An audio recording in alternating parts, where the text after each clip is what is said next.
S'il y a quelque chose de bizarre dans ton voisinage, qui vas-tu appeler? Ghostbuster. S'il y a quelque chose d'étrange et que ça sent le roussi, qui vas-tu appeler? Ghostbuster.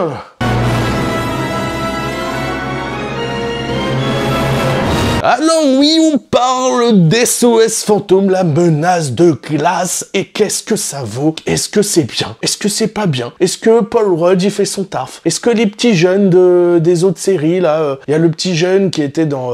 comment ça s'appelait, là? La série qui a plu à tout le monde, Stranger Things. C'est une grosse surprise pour moi. J'ai aimé, mais j'y suis allé en pensant vraiment que j'allais être déçu. J'y suis allé vraiment en me disant, mais à chaque fois, les derniers, ils m'ont pas plu du tout. Et ben écoutez, j'ai aimé. J'ai passé un super moment. Il y a plein de références aux anciens films, oui, mais j'ai trouvé que c'était pas trop pesant. J'ai trouvé que l'humour était assez présent, mais pas trop insistant. J'ai vraiment trouvé que c'était un film avec pas mal de qualité. J'ai trouvé qu'il y avait des idées qui étaient assez originales. Voilà, je vais vous parler un peu de ce film. Donc du coup, on a la petite famille, donc Paul Rudd, avec sa femme et ses enfants. Pour moi, l'héroïne, c'est plutôt la jeune fille de 15 ans qui est un génie, en fait, et puis qui doit surmonter certaines choses liées à ses parents, qui se cherchent un petit peu, qui se posent des questions, et puis... Donc, non, franchement, je trouve que les personnages sont assez intéressants. Voilà, après, il y a bien sûr, il y a un petit côté plaire aux fans, avec l'arrivée de Bill Murray, avec le retour de certains personnages. Il y a plein de petits clins d'œil, mais j'ai vraiment apprécié le fait de retourner à la librairie où il y avait la bibliothécaire fantôme. Enfin, voilà, il y a plein de petits clins d'œil comme ça qu'on aime bien,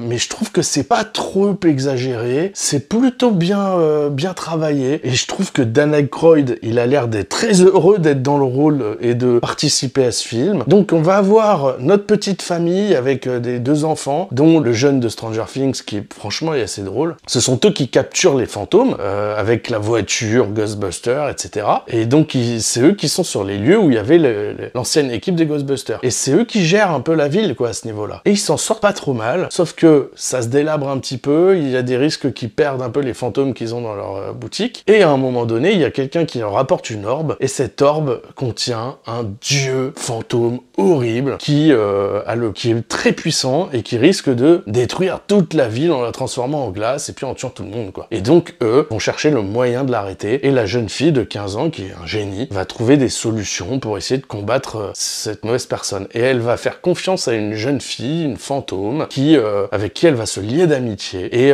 voilà, il va y avoir des péripéties autour de ça. Franchement, je vous en dis pas trop autour de l'histoire. Les effets spéciaux sont pas mal. Le scénario est plutôt bien écrit, il y a des bons rebondissements. C'est bien scénarisé, c'est bien écrit. Les dialogues sont pas trop mauvais. Franchement, il y a des bonnes choses. C'est assez drôle. Il y a plein de petites choses qui nous font sourire, quoi. Moi, j'ai vraiment eu des moments où j'ai ri, hein. La vidéo que je suis en train de faire, je l'improvise totalement parce que j'ai été vraiment surpris d'aimer. Et donc, si vous avez envie de passer un bon moment, en plus, vous pouvez y aller sans risque. Ça risque pas de faire peur aux gosses, c'est plutôt sympatoche. Bah, franchement, allez-y, hein, foncez.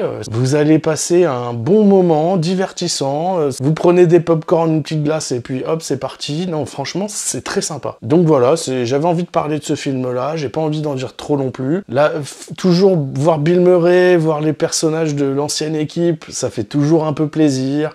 Paul Rudd, il est assez sympa. Franchement, pour moi, il est égal à lui-même avec Ant-Man et tout. Toujours apprécié ce personnage. Je trouve qu'il est assez drôle à regarder. Il est plutôt juste. Il est bien dans ce style de film. Il y a des bons clins d'œil, il y a des bonnes choses à en tirer. Je dirais qu'il y a quand même le petit bémol. Il y a un petit peu de longueur parfois pour qu'on arrive vraiment dans le vif de l'histoire. Le début est un peu lent, mais en même temps, on nous présente les personnages et c'est le moment où on nous fait un peu du fanservice en nous présentant des choses.